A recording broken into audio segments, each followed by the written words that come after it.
Fort de ces constats, fort de ces éléments de contexte et fort de l'expérience également des équipes de recherche qui travaillaient sur ces questionnements, un certain nombre d'obstacles avaient été identifiés quant à l'implantation complète de cette stratégie. Ils sont résumés ici. Eh bien, nous avons décidé, sous l'initiative de la chaire UNESCO, du professeur Didier Jourdan, de Franck Chauvin, de Cyril Isaac Sibyl, de relever ce défi, de relever le défi d'implanter la stratégie autour de la démarche d'école promotrice de santé à grande échelle. Jusque-là, beaucoup d'initiatives s'étaient développées. En France, beaucoup d'initiatives ont eu lieu sur une échelle assez restreinte, entre guillemets, avec des résultats prometteurs, mais pas à grande échelle. Et donc, nous avons décidé de relever le défi. Quand je dis nous, les équipes de recherche, les rectorats de la grande région, Auvergne-Rhône-Alpes, et les municipalités, nous avons décidé de relever ce défi d'implanter une démarche d'école promotrice de santé à grande échelle, 101 écoles, 94 municipalités, 10 000 élèves, avec comme objectif de développer des actions de promotion de la santé dans les pratiques enseignantes, de faire de l'école un environnement favorable à la promotion de la santé et plus largement, bien évidemment, mobiliser les territoires afin qu'eux-mêmes développent cette stratégie de promotion de la santé pour être dans ce que tout le monde appelle de ses voeux depuis ce matin, à être dans une stratégie écosystémique, c'est-à-dire effectivement de travailler les liens qui existent entre les différents espaces et milieux de vie. Alors, j'ai presque respecté la consigne de Valérie, parce que ceux qui me connaissent effectivement savent que c'est compliqué, mais j'ai presque respecté la consigne puisque j'ai gardé quand même 2 des bulles demandées. Alors, quels sont les objectifs, effectivement? Donc, à travers ce dispositif Alliance, on a voulu mobiliser les leviers reconnus comme probants dans la littérature scientifique pour implanter les démarches de promotion de la santé à l'école. À savoir, l'intervention consiste et repose sur la formation du périscolaire, la formation des enseignants aux enjeux de promotion de la santé, au développement des compétences psychosociales et au développement de la littératie en santé. Bien évidemment, en étant attentif aux conditions à mettre en œuvre autour de la formation, parce que comme tout le monde le sait ici, la formation n'est pas une baguette magique et tous les travaux ont démontré qu'il y a des conditions à mettre en œuvre en termes de durée, en termes de contenu, pour que celle-ci puisse être véritablement efficace. Premier levier, la formation. Deuxième levier, reconnu dans la littérature, l'accompagnement. Et donc, il y a un accompagnement conséquent dans le dispositif Alliance en termes de levier d'intervention autour des équipes d'école et plus largement autour des collectivités à s'engager dans cette démarche. Troisième levier qui revient régulièrement dans la littérature scientifique, le développement et le soutien de dynamiques collectives de travail. Alors, je ne sais pas si je vais oser prononcer le mot intersectorialité. Bon, je l'ai fait, mais je ne le ferai qu'une fois pendant mon discours parce que j'ai presque réussi. Et donc, effectivement, le développement des dynamiques collectives de travail est un levier pour implanter les dynamiques d'écoles promotrices de santé, si bien qu'en Allemagne, j'ai vu Peter ce matin, mais il n'est pas là, si bien qu'en Allemagne, beaucoup d'études se concentrent à regarder et à analyser la qualité du travail collectif dans les écoles comme étant un indicateur de l'implantation de la qualité de la démarche d'école promotrice de santé. Donc, troisième levier, le développement des dynamiques collectives de travail. Et enfin, le dernier levier qu'on retrouve dans la littérature, c'est le développement de ressources, parce que bien évidemment, vous êtes toutes et tous ici bien placés pour le savoir, beaucoup d'équipes, effectivement, réclament encore des ressources pour développer des pratiques professionnelles en matière d'éducation à la santé, de CPS et de littératie en santé. Donc, voilà les leviers de l'intervention du dispositif Alliance. Ensuite, nous nous inscrivons dans le cadre d'une recherche interventionnelle. Et donc, bien évidemment, nous proposons de l'intervention, mais nous développons une recherche, du coup, sur ce dispositif pour essayer de dire des choses quand on essaie d'implanter une stratégie à grande échelle. La question de l'évaluation n'est pas une fin en soi pour nous. La question de l'évaluation est ici un outil de pilotage de l'action. Et donc, Mme Behring, ce matin, a appelé au développement des données probantes. Le modèle d'évaluation qui est ici présent dans le cadre du dispositif Alliance est un modèle qui s'attache à répondre à 3 questions. La première chose, le dispositif est-il de qualité au regard des données probantes? Et donc, pour ce faire, nous avons développé un modèle logique de l'intervention afin de pouvoir prédire l'impact et les effets de ce dispositif. Deuxième axe de recherche dans l'évaluation, c'est également une évaluation d'impact. Et donc, pour ce faire, nous nous sommes dotés d'indicateurs pour bien évidemment vérifier si nous atteignons nos objectifs. À savoir, nous avons développé des mesures de développement des compétences psychosociales auprès des élèves. Nous avons développé des échelles pour analyser le développement de la littératie en santé des élèves. Nous avons développé également des outils pour mesurer et suivre le développement de l'activité enseignante en éducation à la santé. Et enfin, nous nous sommes dotés d'outils et de mesures pour mesurer dans quelle mesure les dynamiques collectives de travail se développent et se mettent en place auprès des territoires visés. Donc, l'évaluation est bien un élément de pilotage. Et bien évidemment, la dernière question de l'évaluation, tout le monde l'a rappelé ici, effectivement, pas de baguette magique. Ce n'est pas parce que ça se passe bien dans un territoire et dans un contexte que ça va l'être également dans l'autre. Et bien évidemment que la troisième question d'évaluation qu'on s'est posée, c'est bien sûr une évaluation processus pour arriver à comprendre et à sortir des éléments pour comprendre ce qui se passe quand on met ces éléments d'intervention dans des contextes et essayer de comprendre ce qui est commun et ce qui ne l'est pas pour comprendre comment ces dispositifs s'implantent, quels que soient les territoires.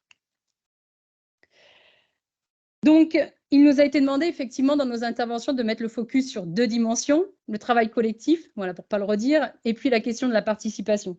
J'ai souhaité ici donner à voir comment nous avons essayé, dans le cadre du dispositif Alliance, de créer des espaces pour que le travail collectif se déroule. Parce qu'effectivement, comme on le sait, il ne suffit pas de mettre des personnes ensemble pour que du travail collectif se développe. Pour ce faire, bien évidemment, assez classiquement, entre guillemets, les équipes ont pu bénéficier sur le terrain de la mobilisation de partenaires dans une logique de complémentarité des compétences dès lors que le projet qu'ils étaient en train de développer faisait appel et nécessitait des compétences qui n'étaient pas internes à l'éducation nationale et ne pouvaient pas être fournies par les conseillers pédagogiques ou ne pouvaient pas être fournies par les coordonnateurs de la démarche Alliance. Deuxième espace que nous avons créé pour que du travail collectif se déroule, nous avons équipe de recherche en lien avec les équipes d'école, en lien avec les municipalités. Nous avons travaillé, échangé de manière à créer du commun. Encore une fois, ce n'est pas parce qu'effectivement nous nous retrouvons ensemble que nous sommes d'accord sur tout. Et donc, nous avons essayé de voir comment nous pouvions mutualiser nos savoirs, notre expérience, dans la perspective de faciliter le déploiement des projets d'écoles promotrices de santé sur les territoires. Pour ce faire, dès lors que nous récoltons des données à chaque début d'année scolaire, encore une fois, on l'a dit tout à l'heure, il y a quelqu'un qui n'a pas éteint son téléphone portable dans la salle. Si vous voulez bien, si vous... Donc, nous avons mis au service les données scientifiques que nous recueillons chaque année. Nous les mettons systématiquement au service des écoles sous la forme de fiches écoles, de manière à leur donner les éléments pour pouvoir faire un diagnostic pour orienter leur projet, partir d'éléments validés et fiables et reconnus scientifiquement pour pouvoir construire leur projet en termes de démarche d'école promotrice de santé. Et puis également, effectivement, nous les accompagnons dans le projet à travers les référents Alliance. Nous avons bien évidemment croisé nos points de vue à travers les données scientifiques que nous capitalisons chaque année, que nous mettons au pot commun de l'ensemble des partenaires. Et puis enfin, le comité de pilotage n'est pas ici une chambre d'enregistrement des décisions, mais véritablement un espace de négociation. Et au sein de ce comité de pilotage, nous nous efforçons systématiquement à valoriser, à communiquer autour des actions de la recherche, mais également des acteurs sur le terrain. Le site Alliance, du coup, de promotion de la santé. Sur la participation également, nous avons choisi de vous donner à voir une façon, en tout cas, de penser la participation, à savoir effectivement la co-construction. Et comme je vous le disais, effectivement, avec la mise au service des données scientifiques des établissements scolaires, des conseillers pédagogiques, qui permet une base pour la conception de projet, qui est ensuite repris dans le temps de formation initial par les conseillers pédagogiques et les référents Alliance, et un accompagnement autour de ces indicateurs tout au long du projet. Et ce qui fait que l'année d'après, effectivement, les équipes peuvent voir si les indicateurs bougent ou pas au cours du temps par rapport aux actions qu'ils ont choisi de mettre en œuvre. Donc, ce qui a été fait et ce qui reste à faire. Donc, ce qui a été fait, donc on est sur la première phase d'Alliance, 3 années d'expérimentation, des productions de ressources autour du développement des thématiques de santé et particulièrement des CPS et de la littératie en santé en classe, en milieu scolaire et au sein des territoires. Les premiers éléments scientifiques démontrent effectivement qu'on a des comportements de santé qui évoluent positivement au cours du temps, diminution des comportements à risque et augmentation des compétences psychosociales. On a des pratiques enseignantes qui évoluent. Là aussi, je vous inviterai à regarder, si vous le souhaitez, les vidéos qui sont en ligne. Et des dynamiques d'école qui se développent aussi bien à l'intérieur, avec un climat scolaire qui s'améliore, mais aussi des dynamiques partagées au niveau du territoire. Et je ne peux que vous inviter à aller regarder le projet de l'école de Loubarès dans le Cantal, qui ont mis en place un parcours santé et culture avec la municipalité, qui met au cœur les enjeux de l'activité physique et qui a été co-construit avec les municipalités. Pour terminer, comme on vous l'a dit, effectivement, l'analyse du processus est un élément de l'évaluation du dispositif Alliance. On a pu identifier jusque-là quelques éléments en faveur de l'implantation d'une stratégie d'école promotrice de santé sur les territoires, soutien politique, institutionnel, connaissance des parties prenantes, adaptation aux besoins, formation pluriprofessionnelle, connexion du terrain avec la recherche, accompagnement vers une démarche de projet, coordination générale et transversale du projet, organisation interne claire et financement pluriannuel. Donc, on arrive à dégager, à l'issue de ces 3 années, un certain nombre de leviers à partir desquels on peut s'appuyer pour implanter cette stratégie d'école promotrice de santé, avec comme perspective, et ça, on le débute dès cette année, en 2023-2024, on est parti pour 2 ans pour à la fois accompagner des nouvelles écoles qui ont déjà été recrutées, et puis accompagner également les écoles qui n'avaient pas bénéficié totalement de la formation. Donc, on est vraiment, depuis cette rentrée, dans une logique de transférabilité, avec comme objectif supplémentaire la labellisation des écoles du dispositif Alliance avec le label EduSanté que nous, on a adapté dans la région Auvergne-Rhône-Alpes avec un outil qu'on a développé. Donc, chaque école va pouvoir bénéficier de cet outil dès la rentrée, des échelles de mesures qui ont pu être retravaillées et écourtées, et puis effectivement, de la même manière, toujours un suivi, en tout cas, du développement de l'activité enseignante. Pour terminer, une phrase emblématique pour le projet pour tenir les délais. J'avais mis celle-ci, mais effectivement, je vais en donner une autre, puisque effectivement, l'actualité fait que. Donc, avant d'introduire mes remerciements, je vais reprendre les propos de Mérieux qui dit que enseigner est affaire de courage.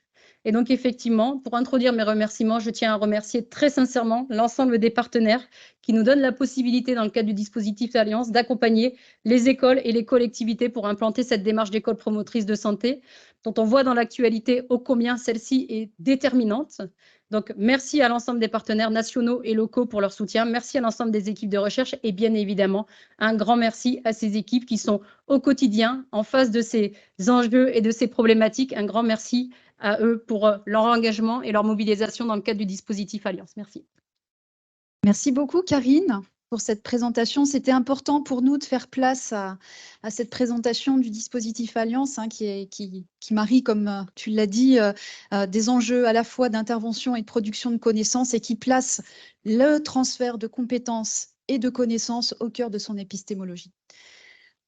On va un petit peu accélérer la dynamique